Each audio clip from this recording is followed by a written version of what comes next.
Good morning mga idol. Ayan, nagdidilig tayo ng ating mga bonsai trees from Dasio, Philippines. Imported po yan mga idol, yung mga bonsai trees natin.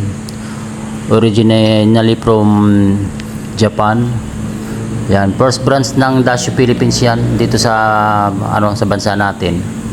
Na nagkaroon sila ng ganyan mga malalaki mga bonsai trees na ganyan. So usually kasi 'di ba, ang pagkakaalam natin yung mga bonsai trees is hindi naman ganoon kalalaki. So meron pa lang ganyang kalalaki Sa Dasio Philippines lang po yan mga idol.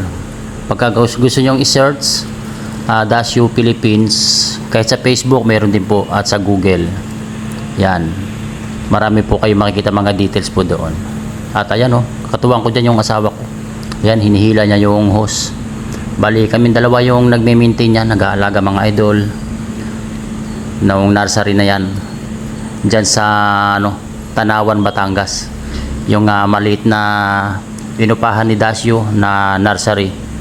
At nag-uumpisa pa lang yung marketing kasi ni Dasio dito sa sa Philippines. So hoping na sana marami ring maging buyer ng product ni Dasio na ganyan na mga bonsai trees na malalaki na ganyan.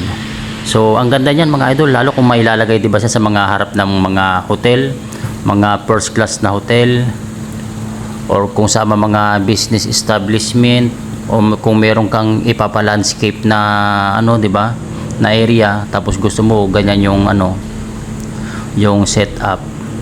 So marami pa yan mga idol. Pag kung sakali ma-visit nyo yung page namin sa Facebook, makikita nyo rin doon yung ibang mga product ni iba-ibang klase ng mga bonsai trees mga idol ni Dasio. So ayan talagang pinapasagana ko yan ng pagdidilig. So kailangan madiligan ng maganda para talaga yung tubo ng mga dahon niya green na green. Saka yung ganda niya pag natatapatan siya ng sinag ng araw, parang nagkukulay golden green yung dahon niya. So ang ganda niya pag masdan. So ayan, si misis ko, kita niyo naman busy sa pagbubunot ng mga ibang klase ng damo. Talagang nakatuwad pa sa may ng camera ko talaga So ayan mga idol, diretso tayo sa pagdidilig. Ayan, di ba? Kita niyo naman yung tubo ng damo natin, green na green na. So, ibig sabihin sagana talaga yan sa dilig mga idol. Para yung tubo ng mga Bermuda grass natin maganda. At ayan yung bawat mga tangkay din ng mga bonsai trees natin, talagang pinapasadahan ko ng tubig yan. Yan, para mapreskuhan yung ating puno mga idol. Ayun grabe yung pagdidilig mga idol. Ayos yan na maganda to pagka kung bisitahin nyo yung namin mga idol, bisitahin yung page namin sa Facebook, makikita nyo doon yung kabuang ng nursery ba, yung setup ng mga puno.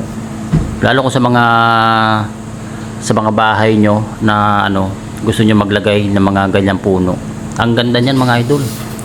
At syempre 'di ba, pagka mayroon kang ganyang puno, lalo na imported galing ng Japan, iba-iba yung sa iyo yung pagtingin sa iyo nung 'di ba? Bakit may puno kang ganyan 'di ba? Ganun yung mga friend mo May puno kang ganyan, mahal niyan Tapos malalaman pa nila imported galing pa ng Japan. So 'di ba? Mas lalo silang ma-amaze sa iyo. Siyempre bibili na rin yan sila. So, diyan 'di ba? So, ayan mga idol Saka yung puno rin kasi na yan, parang hindi ka lang kasi bumili ng puno ng bonsai trees na ganyan. Nagre-represent din kasi mga idol lang humahatak din siya ng wealth and fortune. Kung may mga business ka, 'di ba? Tapos meron ka mga ganyang parang humahatak siya ng swerte sa buhay pagka may ganyan ka mga klase ng puno. At the same time, parang nakakapag-relax na rin. Nare-relax ka ba?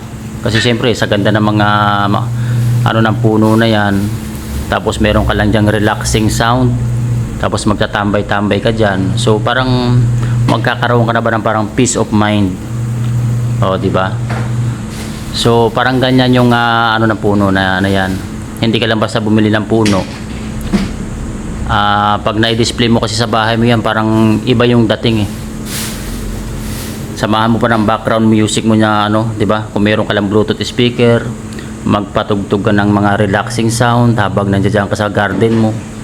So nakaka-relax yung ganoon mga idol. So ayan. Nawala na ako dun sa pagdidilig mga idol. Wala na kasing tagahawak ng camera namin na yan. Bali naka-steady lang yan dyan sa may lagayan eh. So yun, 'di ba mga idol? Ayos. So yun lang mga idol, pagka kung sakaling bisitahin nyo lang yung page namin sa Facebook, Dasyo Philippines. So lalabas na yun doon mga idol. At makikita nyo na yung mga iba't ibang mga bonsai trees ni ni Dasyo. So right mga idol, thanks for watching and have a nice day sa inyo lahat.